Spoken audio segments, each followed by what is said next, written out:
çabuk gel lan, Zafer Hoca çağırıyor acil. Yarım saate kadar burada olmazlarsa kendilerine yeni salon bulsunlar dedi, çabuk. Oldu birader.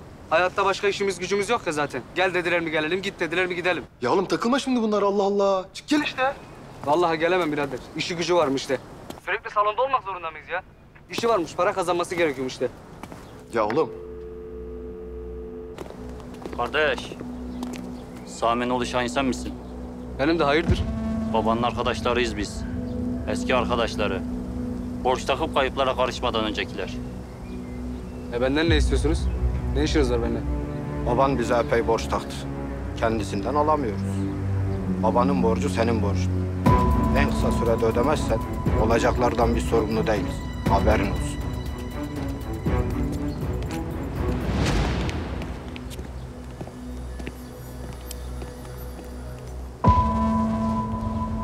Rüzgar, kenar mahallelerden topladığımız dövüşçüler var ya, Evet efendim. salona haber gönder. Bundan sonra onları Fırat çalıştıracak. Tabii hallederim de Fırat Ratko maçına hazırlanacaktı. Tamam, Ratko maçı hazırlanacak ama aynı zamanda çocukları da çalıştıracak. Benden rica etti, ben de kabul ettim. Efendim kararlarınızı sorgulamak haddim değil ama sizce de Fırat yeni hayatına çok çabuk adapte olmadı mı? Önce sizle çalışmayı kabul etti, sonra da yanınıza taşınmayı. Üstelik şimdi de dövüşçülerinizi çalıştırmak istiyor. İyimser bir tablo çiziyor diyorsun yani. Evet. Fırat'ı Yaman'ın gönderdiğinden de emin olduğunuzu söylemiştiniz.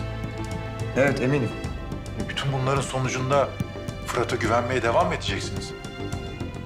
Her insan hata yapabilir. Fırat hata yaparsa bedelini öder. Güneş'i kaybeder. Derviş Bey, Fırat oğlunu kaybedebileceğini bilmiyor.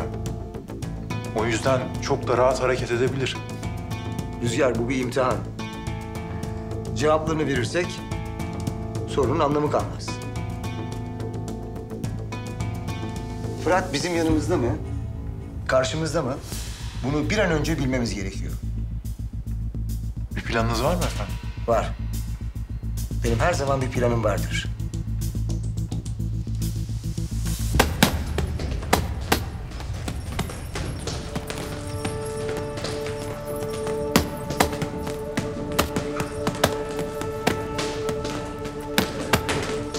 Kolay gelsin gençler.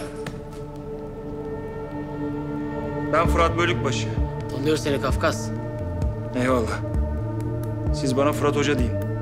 Bundan sonra sizi ben çalıştıracağım. Merak etmeyin. Derviş Bey'in haberi var. Dün biraz izledim sizi. Biraz baktım. Vakit kaybetmeden başlayalım. Sizi daha detaylı analiz edeceğim.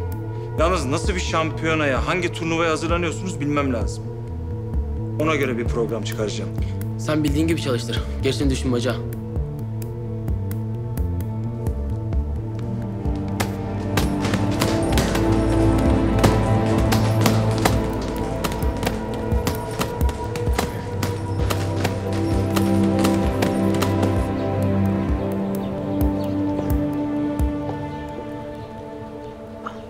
Döktüm.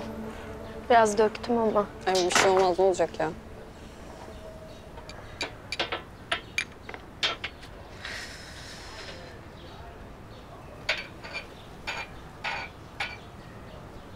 Eline sağlık. Afiyet olsun.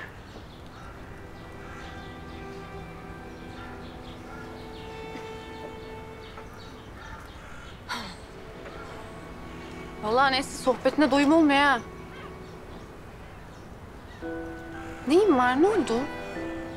Bir şeyim yok Selvi. Bak ya, anlat hadi, ne oldu? Yok bir şeyim. Sen anlat asıl. Abim ne yapıyor? Yüzünü bile göremiyorum. Sabah gidiyor, gece geliyor. Bak hemen lafı değiştiriyor ya. Boş ver abini. Biliyorsun işte borç harç durumları, onunla uğraşıyor. Şimdi geliriz ona. Sen önce derdini anlat hadi. Ne borcu? Salonun borcu. Hadi anlat Nesli, dinliyorum seni. Servis salonun borcu mu var?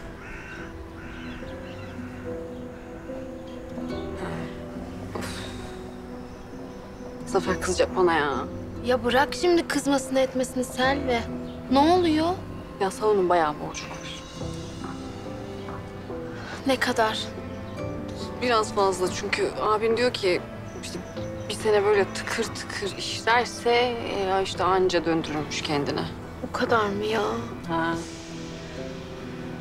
Şu turnuva var ya, ona bel bağladılar. Eğer oradan işte ödül parası gelirse onu oraya ekleyecekler falan. Ben de elbise falan satayım diyorum internetten. Oradan bir şeyler gelir, onu oraya yamarız. Öyle bir şey yaparız. Sen de bir şeyler yaparsın. Zaten yapıyorsun ama bir şey dönüştürürüz yani. Bilemedim Selvi. İnşallah. İnşallah.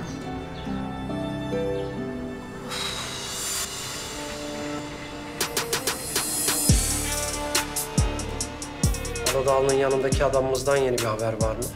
Her yerde barutçu yarattırıyormuş. Bulduğu yerde çekecek ipini. O barutçunun ipini çekmeden bizim onunkini çekmemiz gerekiyor. Müttefikimizi korumamız gerek. O bize lazım. Barutçuya güvenebilecek miyiz Tansel Bey? Gerçekten Aladağlı'nın yanına almak için size yardımcı olacak mı? Hayır, desteklemeyecek. Onun niyeti Aladağlı'nın elinden kurtardığımız iplerimizi kendi elinde tutmak.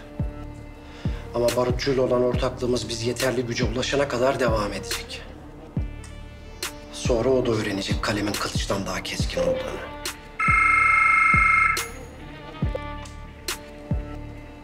Efendim? Tansel Bey, Mücella Hanım geldi. Gelsin, bekliyorum.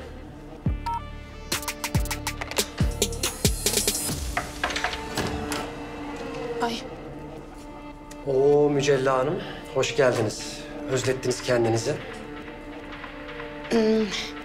Tansel Bey, mümkünse yalnız konuşabilir miyiz?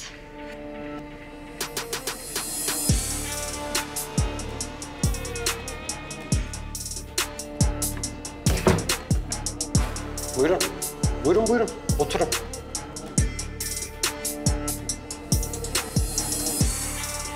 Kahve. Ay, yok, mersi.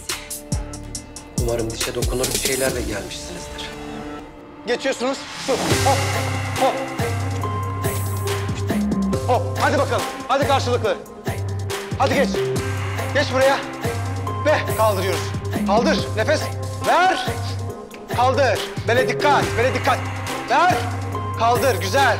Ver. Ver oğlum. Kaldır. Gel geriye biraz. Ver. Güzel.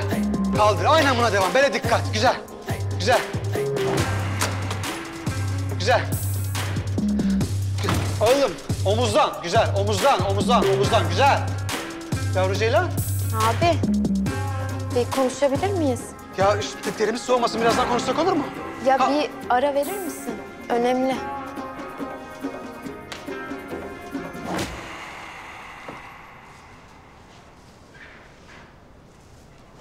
Gel şöyle. Hayırdır, ne oldu?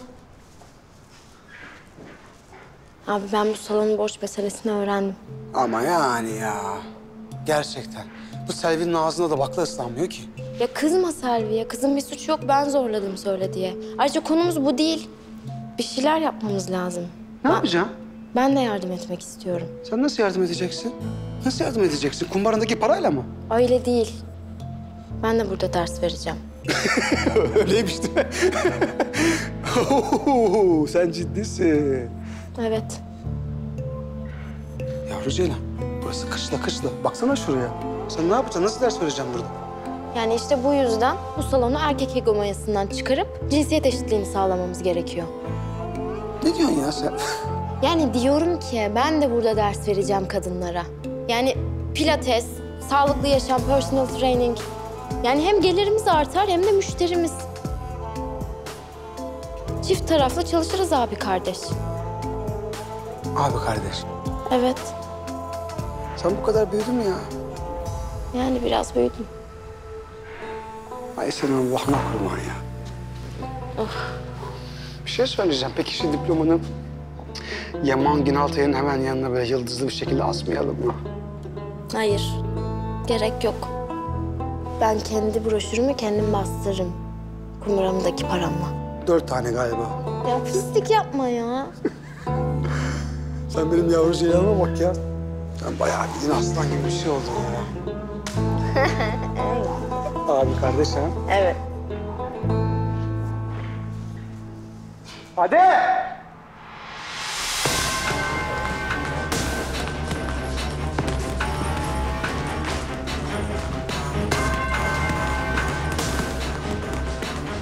Güzel, göz refleksin iyi. Bak dokunduğunda daha hızlı refleks ver, tamam mı? Daha çabuk tepki ver, bak. Aldığında omuzuna hemen vur. Ben biraz ağırlık basacağım.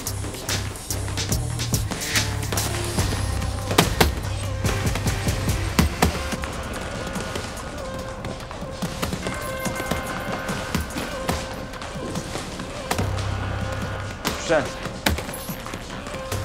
Yeteneklisin ama biraz hızlanman lazım. Ne zamandır dövüşüyorsun? Çok.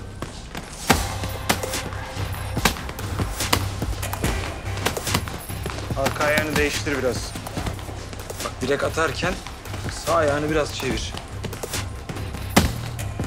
Hafif çevir. Hazırım ben zaten. Gerek yok.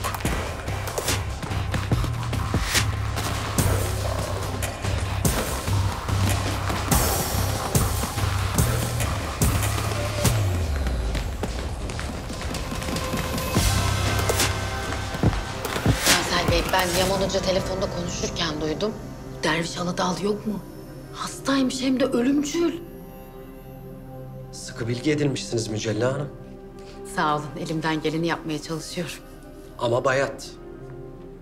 Bunu söylemek için geldiyseniz boşuna vaktimi harcadınız. Yok, yani sadece onu söylemeyecektim. Asıl bomba haber başka. Gerçek bomba olsa iyi olur. Yoksa elinizde patlayacak, haberiniz olsun. Güneş yok mu? Derviş Aladağlı'nın torunuymuş. Öz be öz. Ne? Kafkas'ın oğlu. O zaman Kafkas Derviş'in... Hayır, onunla alakası yok. Kafkas'ın bilgisi yok yani. Şimdi Fırat abinin ölen eşi var ya, Eylül benim eltim. O Derviş Aladağlı'nın kızıymış. Bana bakın. Eğer bana bir oyun oynuyorsanız... Vallahi billahi öyle bir şey yok Tansel Bey. Yaman Hoca telefonla konuşurken duydum. Siz Yaman Günaltay'ı tanımazsınız. Onu öldürseniz dirhem yalan çıkmaz ağzından bak vallahi. Torunu diyorsa torunudur yani. Şimdi anlaşıldı Aladağlı'nın Kafkas'a neden kanca attığı. Başka bir şey söyledi mi Yaman? Yani Güneş'in Derviş'in torunu olduğu ortaya çıkmadan oradaki vazifesi bitmeli. Ben Fırat'la konuşurum. Tabii buluşuruz. Buluşup konuşalım. Yok. Hepi topu bu kadar işte. Tansel Bey, bakın ben elimden geleni yaptım. Artık beni azat edin de ben hayatıma döneyim ha, evlatlarıma. Demek torun ha?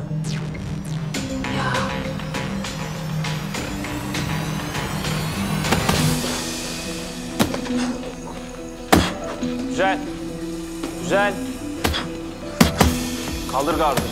Gardını yukarıda tut. Yukarıda. Çık köşeden. Çık köşeden. Kaç 45'e? 45'e kaç. Aferin güzel.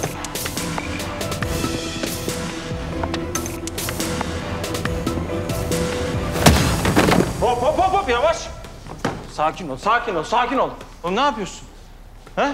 Ünvan maçında mısın? Madalya mı takacaklar sana? Çocuk parkı değil burası hoca. Ring. Cevap verme. İyi misin ha? İyiyim. Bakayım. Hemen bana ilk yardım çantası getirin hadi. Kurtar bizi hocam. Kafese sokacaklar bizi. Sadece zengine gireceğim bir maç.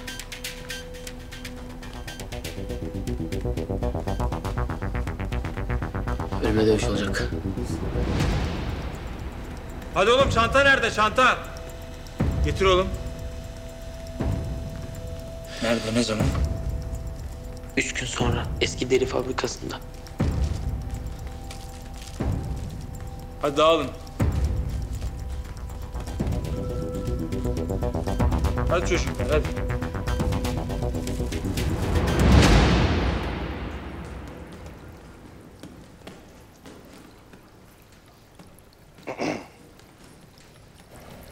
Buyurun Nesli Hanım. Zafer abi yolladı bunları. Bankadan gelmiş bugün. Sağ ol. Böyle Bundan sonra buradasın ha. Vallahi bence süper oldu yani. Evet de konumuz bu değil Kerem. Ben de seninle konuşmak için fırsat kolluyordum.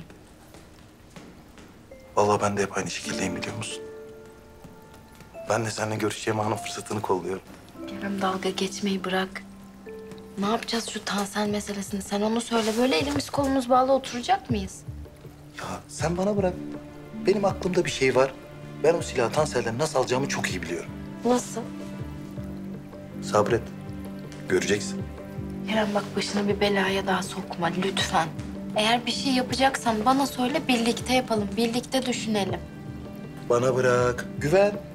Bela yok. Ben halledeceğim.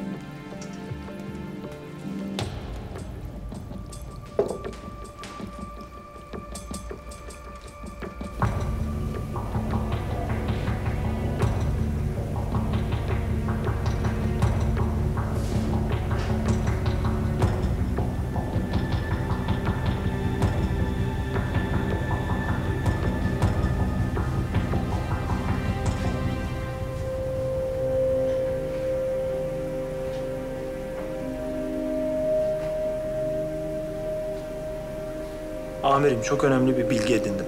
3 gün sonra Beykoz'daki eski deri fabrikasında kafes dövüşü organize ediyor Derviş. Bu organizasyonu destekleyen bütün kodomanlar da orada olacakmış. Öğleden sonra 3'te başlayacak dövüşler.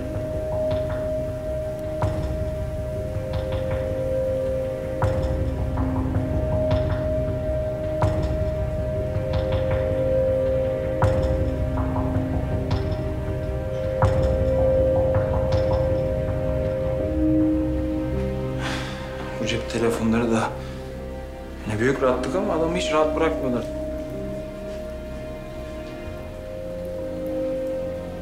Gördüm agresifsin. Hızlısın da. Bunu iyi kullan.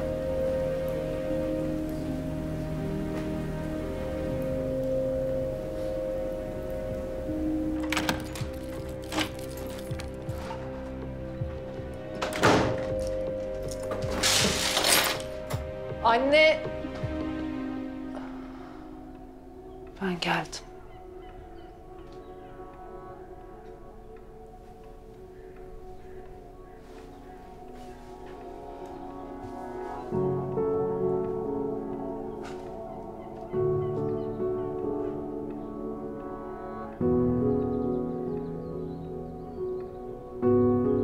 Hani aile her şeydi şampiyon. Hani her şeyden daha önemliydi. Öyle diyordun ya hep. Kalbinin ilacı ailenin elindedir, dilindedir diyordun ya hani. Arkamda seni seven bir ailen varsa yaralanmaktan, düşmekten korkma diyordun bana.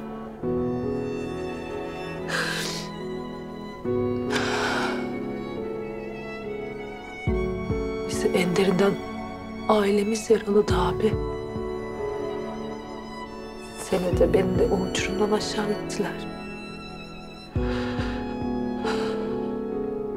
Ben şimdi kime güveneceğim? Annemle babam hiç olmamış ki. Sen de yoksun. Ben kime inanacağım şimdi?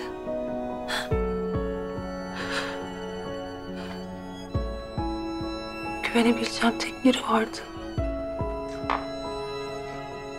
Fırat. Sevdiğim. Ben şimdi kime inanacağım abi?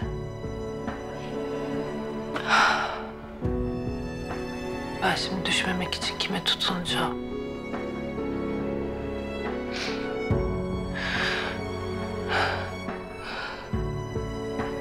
Abi.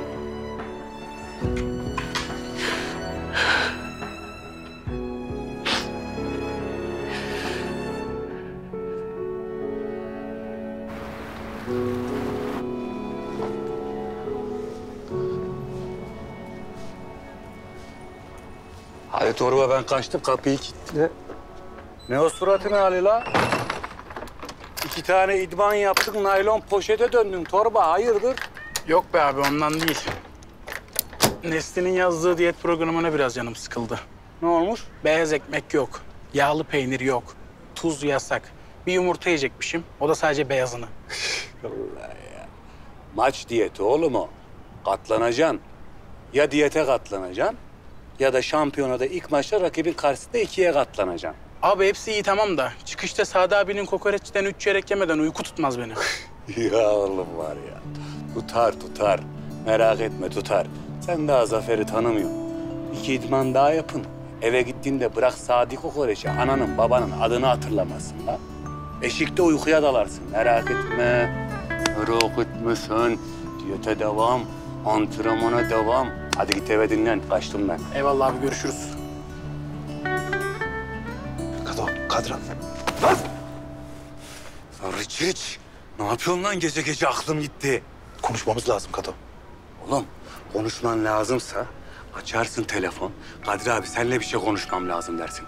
Öyle ağaçların arkasına saklanıp kiralık katil gibi. Aklım gitti lan. Bak benim senin yardımına ihtiyacım var. Hem de çok önemli bir mesele. Gel şurada gidip 2 dakika konuşalım. Gözünün yağını yiyeyim Kato.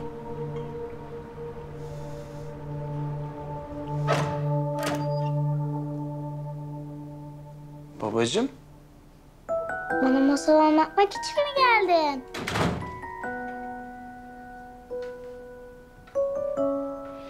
Babacığım. Babacığım benim çıkmam gerekiyor. Buket ablan anlatsın mı sana? Olur. İşim mi çıktı? İşim çıktı gibi bir şey. Bir arkadaşımla konuşmam gerekenler var. Tamam. Buket abla bana kimsenin bilmediği bir masal anlatacakmış. Vay ne kadar şanslısın kaptan. Bak o masalı çok iyi dinle sonra bana anlat tamam mı? Tamam. Hadi iyi geceler kaptan. İyi geceler şampiyon.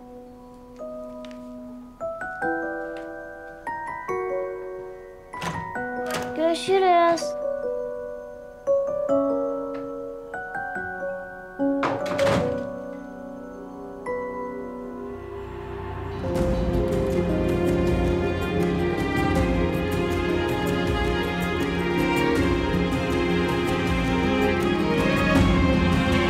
Konuşsana lan.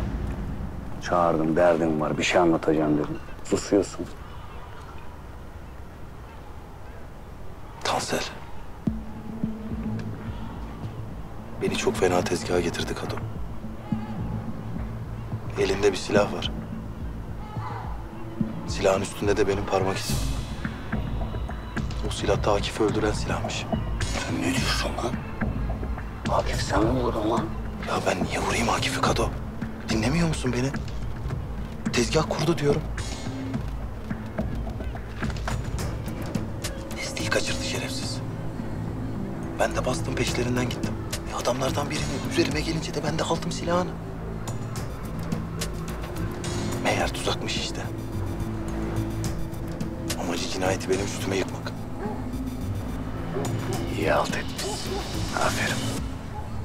Adamın ekmeğine yağ sürdün şimdi. Oğlum, sen bu Tansel'i tanımazsın. Bu herif tilkinin, çakalın teki. Bu herifin kafasında 20 tane tilki dolanır. Hiçbirinin kuyruğu birbirine değmez. Aferin. Kafa kola almış seni. Geçmiş olsun. Bak, sen bana yardım edersen Kato, ben bu işin içinden kurtulabilirim. Sen bana o silahı getirebilirsen var ya,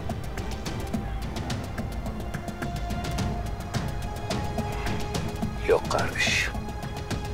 Böyle bir şey olmaz. Hiçbir şeyden haberin yok lan senin. İnfazım var oğlum benim. Yatarım var daha. Anladın mı? Ben bir tane daha olaya bulaşırsam tekrar beni içeri atarlar. Cinayet silahı diyorsun lan. Ben ona elimi sürer miyim? Yok. O iş olmaz.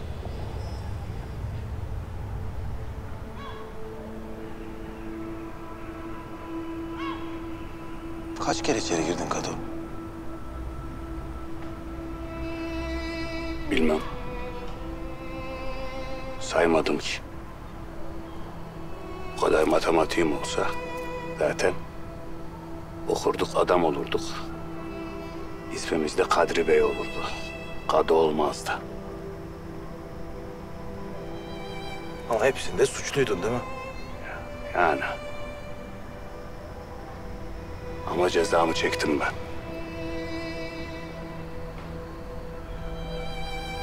İçeride yatmak zor muydu peki Kado? Zor.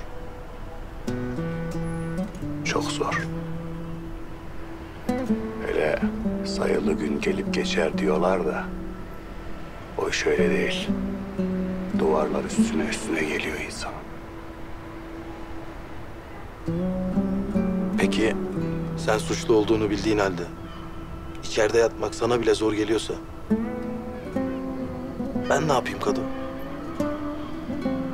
Ne suçum var, ne günahım. Kendi ipliği pazara çıkmasın diye benim başımı yakacak şerefsiz. Hak mı Kado?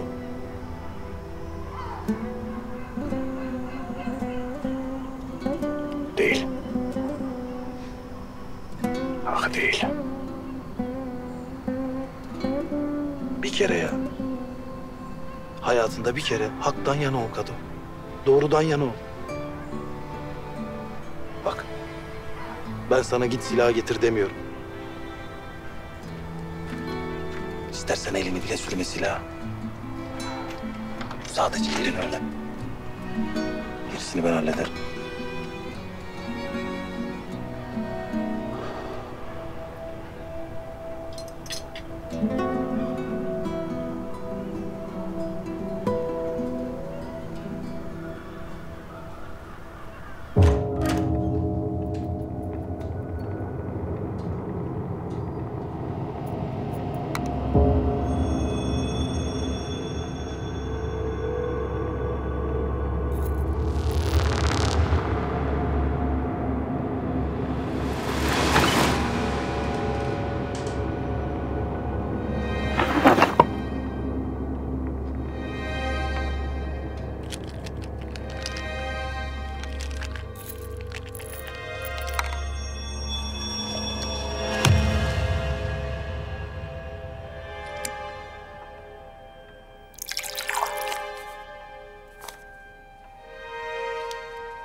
Reyhan, bu mektubu sana yazarken çok düşündüm.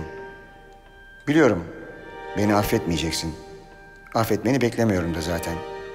Anlamanı da beklemiyorum. Bu mektubu senin için yazıyorum. Senin iyiliğin için. Hayat Tuna Nehri gibi. Bizi önüne katıp götürüyormuş Reyhan. Ve bizi nereye götüreceğini bilemiyormuşuz. Beni de götürdü. Maria'ya götürdü. Ben aşık oldum. Hayatımda her şeyi yerle bir edebilecek kadar aşık oldum. Dostlarımı, sevdiklerimi ve seni geride bırakabilecek kadar. Başka birinden bir çocuğu olmasını bile önemsemeyecek kadar aşık oldum. Bu mektup bir veda mektubu. Sen iyi bir insansın. Bir vedayı hak ediyorsun. Kendine bir hayat kur. Doğacak çocuğumuza baba olmayı isterdim. Ama olamayacağım. Belki sadece Eliza'nın babası olacağım. Maria'nın kızının babası. Ama eminim ki sen doğacak çocuğumuza çok iyi bakacaksın. Her şey gönlünce olsun. Allah'a ısmarladık.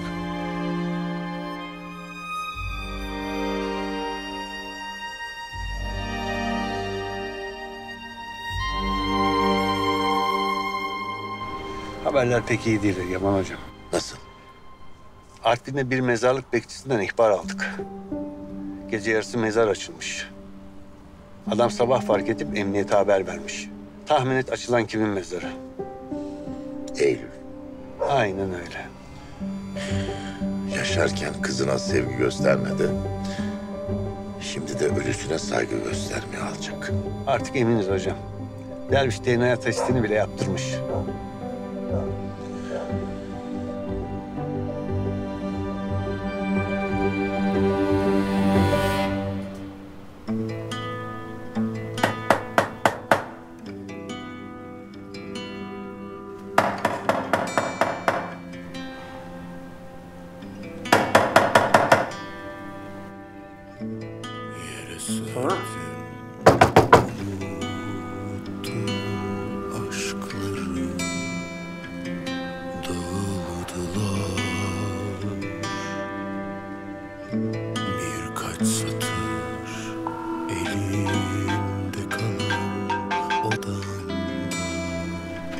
Suna.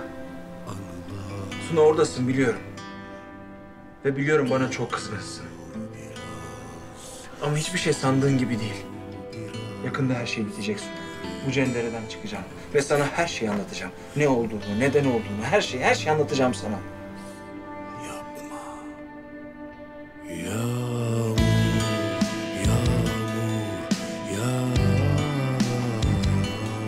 Belki de sandığın kadar kötü bir adam değil Emir.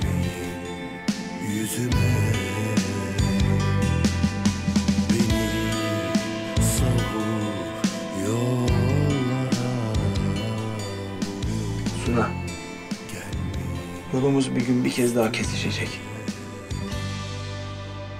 Bunu biliyorum. Biliyorum çünkü sana söz verdim. Seni asla bırakmayacağım.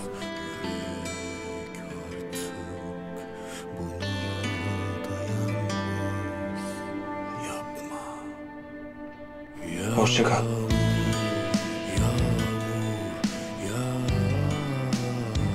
Şimdilik.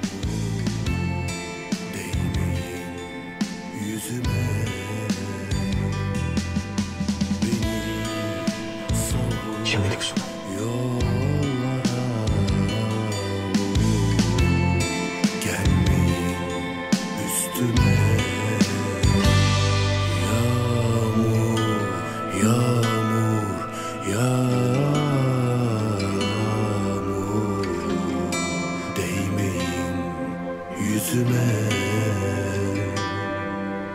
Beni savur yollara vur. Gelmeyin üstüme. Gözüm bu ne? Ya hayırlı olsun diye işte börek, çörek, kek, mek. Ama yani aşkım bu ne? El bombası gibi bir şey burası için bu. Ya hayırlı olsun diye getirdim işte. Vallahi bana anlatma. Salonumuzun personal training diyetisyenine soracaksın bu işleri. Yani Selvi iyi hoş yapmışsın da ben onlara özel diyet uyguluyorum. Onları yiyemezler. Nasıl yiyemezler ya? Bal gibi yerler. Hatta yer yer koşar onlar. Eritir hepsini, bir şey olmaz. Torba, önüne bak lan. Hocam vallahi kan şekerim düştü ya. Bir parça yiyeyim yeter azıcık. Oraya gelirsen canına düşeceğim ben senin ama. Kapat ya, el bombası diyorum sana ya. Oğlum bırak hadi, bende kal. Bak şampiyona, madalya. Hadi dur. Gözlerden. Neyse ne yapayım? Ben de hayırlı olsun diye getirdim işte yani. Hadi yüzde yalım mı? Ha? Benim size bir haberim var. Baban insafa geldi. Yok o kadar büyük anlatacak bir şey değil ama o da güzel. İlk siparişimizi aldık. Ya hadi hayırlı olsun. Hepimiz hayırlı olsun. Çünkü ilk kazancımı salona vereceğim. Yok öyle bir şey yok da. Ya Zafer olur mu ya öyle şey? Çocuklara harcarsın işte. Kendini alacak gibi düşünme. Yok öyle bir şey olmaz. Ya Zafer biz bunları konuşmuştuk. Lütfen daha fazla bir şey duymak istemiyorum. Vallahi duymuyorum bir şey. Olmaz.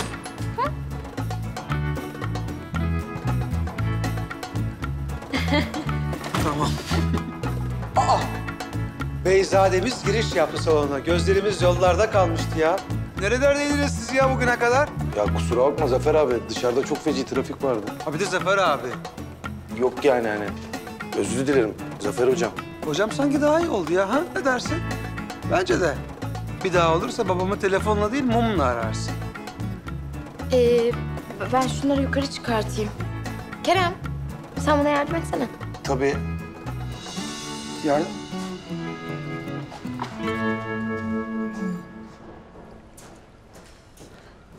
Ne yaptın? Kado'yla konuştum. Ne? Kerem Kado'ya mı anlattın? Ne yapayım? Mecbur kaldım Nesli. Hem Tansel'e en kolay yaklaşabilecek insan o. Bize yardım etmeyi de kabul etti. Kerem sana inanmıyorum ya.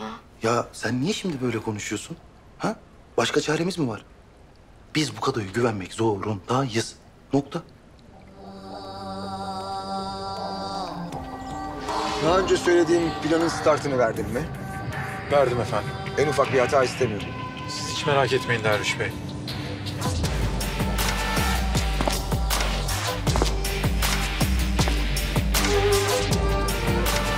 deli mi bu adam? Niye yolun ortasında bekliyor?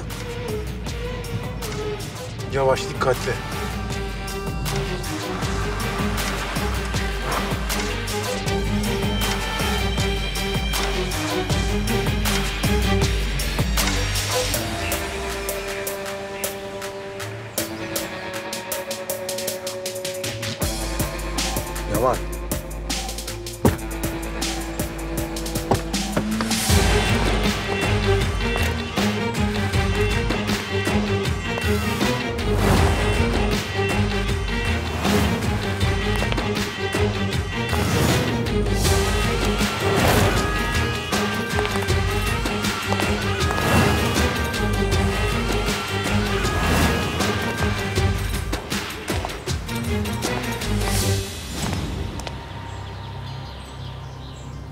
geldin Yaman. Evin yakınına gelmişsin. Evde ağırlasaydık seni. Böyle yolun ortasında olmadı. Eski dostum. Senin eşiğinden adım atarsam ayağıma çamur bulaşır. Eski dostum. Ben de beni özleyip geldin sandım. Çok üzüldüm. Çok üzüleceksin. Daha çok üzüleceksin derviş. Güneşle Fırat'ı çatımın altına aldım diye kafanı yastığa koyup rahat rahat sakın uyuma. Bunu da alışkanlık haline getirme. Çünkü yakında rahatın bozulacak. Gözüne uyku girmeyecek derviş. 30 yıldır benim zaten gözüme uyku girmiyor. Bu saatten sonra da girmesi olur. Ama sen iyi uyu. Rahat uyu. Uykunu bölme. Çünkü Fırat'ı da Güneş'i de ancak rüyanda göreceksin. Bir karın, bir kızın, bir torunun olduğunu bunca yıl sonra mı hatırladın derviş? Senin yüzünden. Kızım olduğunu benden sakladın. Ben Eylül'e iyilik yaptım. Onun senin gibi alçak bir babası olduğunu sakladım.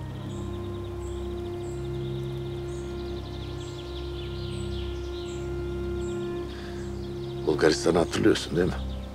Ha? O zamanlar senin için hiçbir şeyin anlamı yoktu. Hiçbir şey düşünmüyordun. Tek düşündüğün Bulgar sevgilin Maria. Varsa yoksa o. Ve her şeyini sattın. Ülkeni, kimliğini, dervişi sattın. Diyan oldun.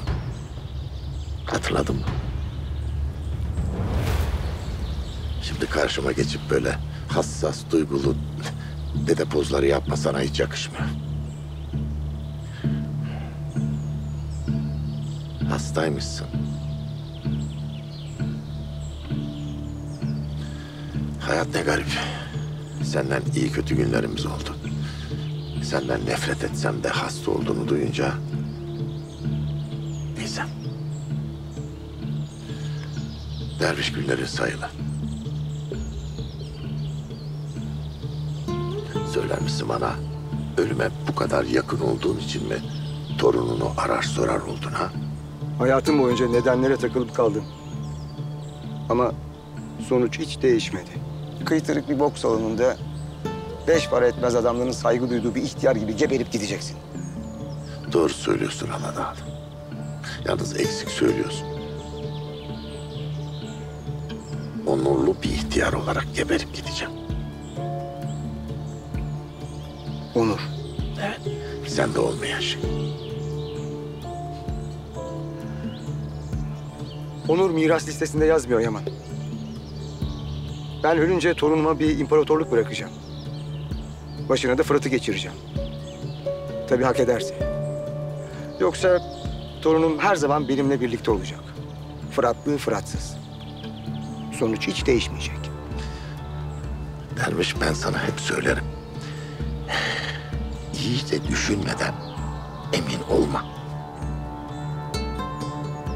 Çünkü ben daha en sert yumruğumu sana atmadım. Sen beni iplere yaslasan da ben o son yumruğu atacağım. Sen ben kazandım derken birdenbire hakemi başının ucunda sayarken bulacaksın. 10, 9, 8, 7. Ben insanın aklını alırım derviş. O son yumruğu çok merak ettim. Neymiş o?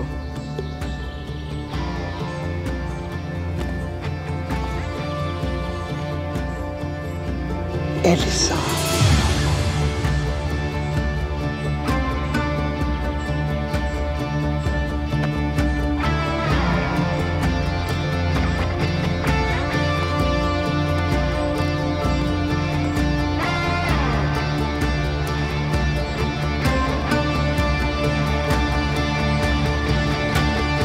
Allah Allah. Abi durup dururken nereden çıktı ki şimdi bu taşınma işi? Ya öyle gerekti be aslanım. Abi bak bir sıkıntı falan yok değil mi? Bak Allah'ını seversen öyle bir şey varsa ne olursun bana haber ver. Tamam oğlum. Merak etme, bir sıkıntı falan yok. Ne bileyim sen böyle birdenbire hani Yaman hocaları bırakmazdın ya. Bırakmadım oğlum zaten. Hem ben bıraksam bu Zafer abim var ya, o beni bırakmaz. 20 senedir sakız gibi yapıştı bana. Bir türlü bırakmıyor, düşmedi yakamdan. Ama yani ya. Çok selam söyle abi. Aleykümselam, o da çok selam söylüyor sana. Yeğenim nasıl, iyi mi? İyiyiz abi, bir yaramazlık yok. Zaten işte kontrol var bu yakında. Haber verin bana hastaneden sonra. Tabii abi tabii, mutlaka haber veririm sana da. Hadi görüşürüz. Serhat'cığım nasıllarmış? Her şey yolunda değil mi? Halleri, keyifleri yerinde, bir sıkıntı yok. Yok bir sıkıntı yok, her şey yolunda. İyilermiş. Seni sordu o da, işte bebeği falan sordu. Ah canım, sağ olsun. İyiyiz babası, sağ ol, çok şükür. Mücella, ya kızım ben hazır izinliyim zaten bugün. Hadi inat etme, giyin. Kalk şöyle binelim arabaya, gidelim bir doktora. Her şey yolunda desin, her şey normal desin. Ben de kulaklarımla duyayım, bir rahat edeyim ya. Serhat'cığım bugün olmaz hayatım, bugün olmaz. Niye olmaz bugün Mücella? He? Ultrasoncular Birliği topluca greve mi çıkmışlar? Nedir? Hayır Serhat'cığım, ne alakası var? Öyle pat diye olmuyor o işler canım, apar topar. Randevu almak lazım ki ben aldım zaten randevuyu. Önümüzdeki günlerde gideceğim, sen de benimle gelirsin, tamam mı? Kendi kulağınla duyar, rahatlarsın. 100 kere konuştuk şunu Serhat'cığım. Tamam Mücella, tamam. Tamam, senin dediğin gibi olsun. Ben beklerim birkaç gün daha. Senin dediğin gün, senin dediğin saat gideriz. Eyvallah. Ya merak ettin değil mi sen de, tabii haklı baba olarak? Etmeyeyim mi? Et.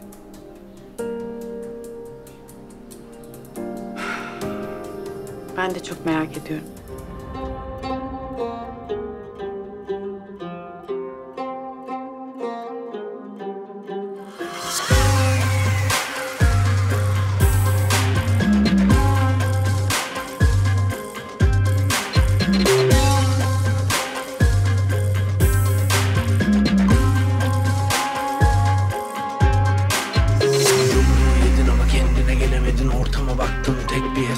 Acılara garip kendini buldun, sandığın aşkta hep bir tokat var. Yumruğu yedin ama kendine gelemedin, ortama baktın tek bir hesap var. Acılara garip kendini buldun, sandığın aşkta hep bir tokat var.